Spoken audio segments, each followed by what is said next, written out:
Pool noodles. This size. Pool Not noodles. the big ones, but this box in. These? Yeah. I put it up against the wall on that side and up against the wall on the other side.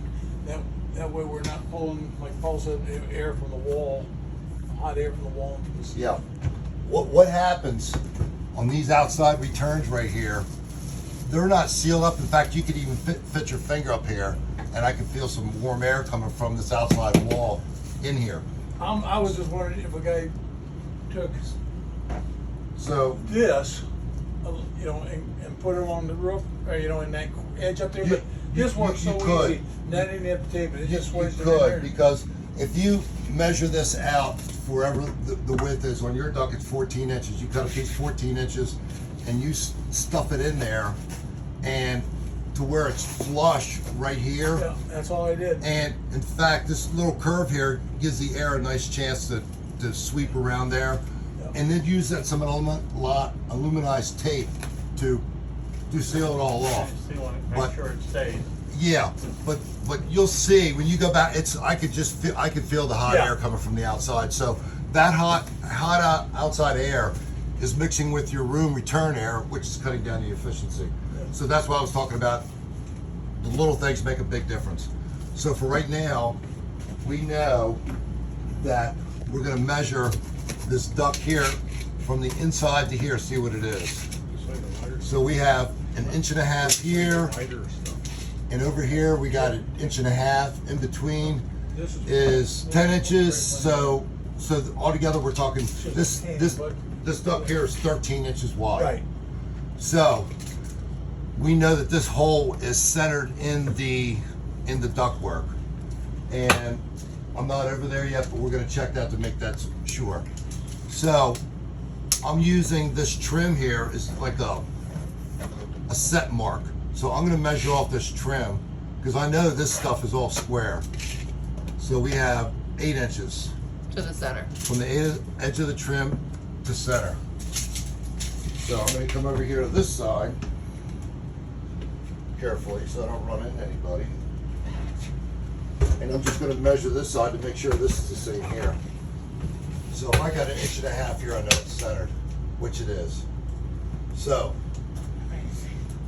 we got 1.5 inches. Let's see, what's this side? That's 1.5 inches. That's 3, 10, 13 inches. So what's centered here? 10. That went off centered off of the. Yeah, do you have that black marker handy? I want to get this in the center.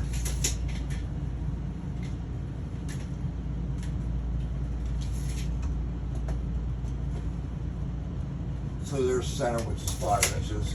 Let's see what we The got here. one was longer, one was off a little bit. One was like 1 3/4, and the other was Yeah. two something.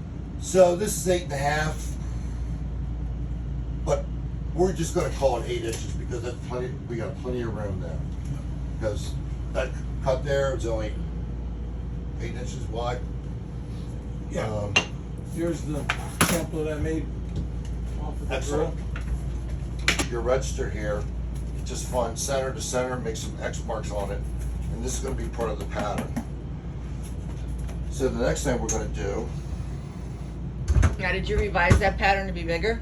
Well, actually, my pattern was a little bit smaller, so this is actually for his. So Okay, that's what I meant. We shouldn't I have made it right any off of issue. Okay. Okay. That's why I was asking. So Dennis did this ahead of time, but what we want to do is measure from this wall to this wall and split it in half. And obviously, since we're going to check it here just to make sure that he's right, we came up with 46.5 to center. 47.5, I think it It's was. right here. Let's see what he got over here. And he's got 46.5, so he's correct. So now we know we got centered right here. So now we're going to measure off of this trim here 8 inches, and we got 8 inches there, and we just put some tape on the wall, painter's tape. I like using green because it shows up better. Make our mark here, and we come over here, the other distance, like 14, you make a mark there, you got 8 inches. So what you do now with that cardboard is you take your lines that you put on here. Actually, let's do this right here. We're going to use a straight edge Extend them out some. so we can pick them up in the center here. And we're going to do this way. You hold that side there. Right there.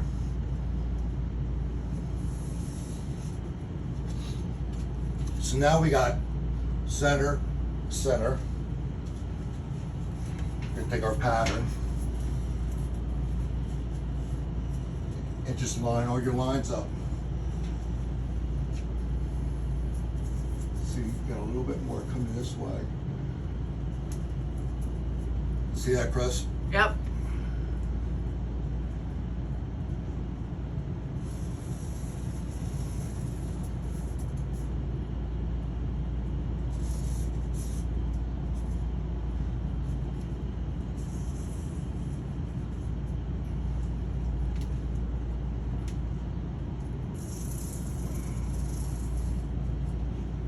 Okay. Now we'll put some more marks on here. We have this. This I can get it better. Drill some, what I call corner holes, relief holes, right here in the corner. That way it's for our jigsaw blade. You could do just 2 of them.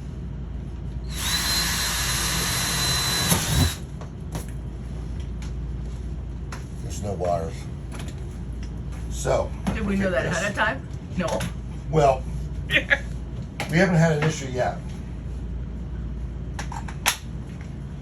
And we're gonna take a little sip of water this time. I was surprised yesterday. I thought you had your blade a lot shorter than that because I was concerned about wires and that. But There's no wires in the front. Yeah. There's wires running along the outside. not Not horizontal. in the run. Okay. Yeah. Okay, so now we're gonna cut it out. Right, Chief? Yep.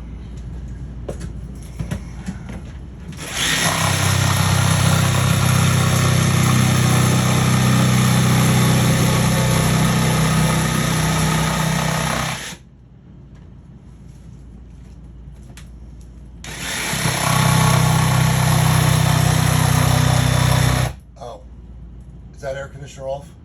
No. Before you start cutting, is turn the air conditioner off. Otherwise, you're sucking the dust chips Okay. up into the evaporator coil. Luckily, we didn't get too far on this one.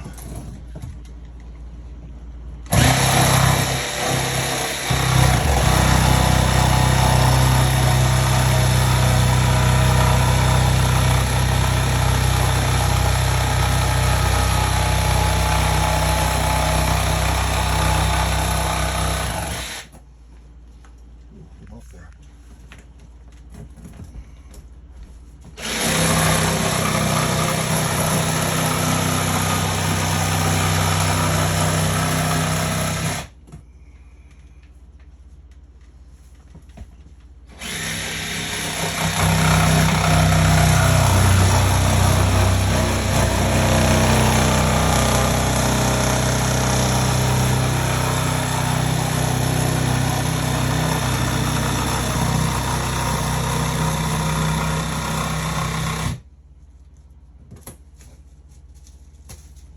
Why don't you give me that so I can show that in the video and people can see what it is, how thick it is. So actually all we just did was cut into the return trunk right here that they have. And the air is going to be coming in this way and right on into the evaporator. These are still gonna work, but they're not gonna be drawing the amount of air as they used to because it's less resistance here. It's always gonna go to the least resistance airflow. For some reason, they didn't make them the same size, so they're gonna be a little bit heavy. And I just basically, you can squeeze them in there, but, which is kind of disappointing. that it doesn't fit right. I know. But The same what thing. what I do, you can use regular 17 by 20 MERV filters, and I just cut them in place. Now, I like using these filters also during the summer or during the fall, winter, and spring because they got a better filtration. But all the X marks that are the cross papers that are on here, I take them all off. You can even go a step ahead and just peel this thing apart like this. This is what I do. You peel it apart like this. You take the backing off. They're all kind of glued down. And anyway, just to save some time, you peel the paper off the glue. You can stick this in here. It doesn't collapse in because the fan's not sucking enough to. It's still got rigidity with the accordion type pleated filters. But that's one way of getting around. But the other MERV 4 filters, you can cut them right down the size and they just fit right in there. Plus they're a lot cheaper. Okay, and one screw, Chief. That's the wrong drilling device there. I'd like to see somebody screw that in with that. Same hole.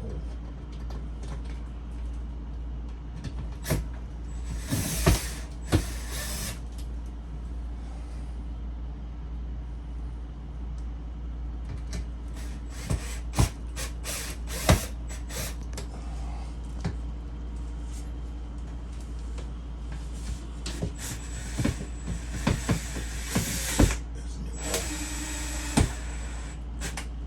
Okay, one more.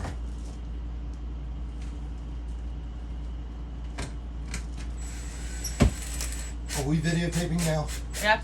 The other thing you want to do is if your tin foil is sagging like this, you can get a stapler, a paper stapler, open it up, and just throw some staples in there against that plywood. That's a 1/2 inch thick plywood, I believe, or 7/16. And just staple it up tight in the ceiling as far back as you can reach. So you just have less noise when it's running. So we'll put the filter in, and we'll get the air back on, just for now.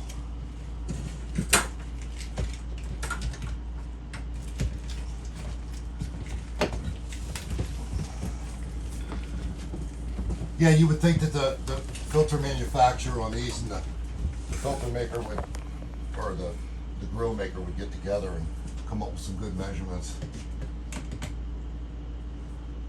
What do we got here? They're from the same company. Oh, that's right. Are they really? Yeah. Wow. Isn't that funny? Okay, go ahead and turn it on, Chief. Got it turned on. Turned on. Now, who all was here yesterday after we cut this one back? Me. You notice the difference after we cut it back? Oh, It yeah. was the airflow. It's Big like difference. big difference. So, now, you heard it run before. Does it sound any louder to you? Well, it's hard to tell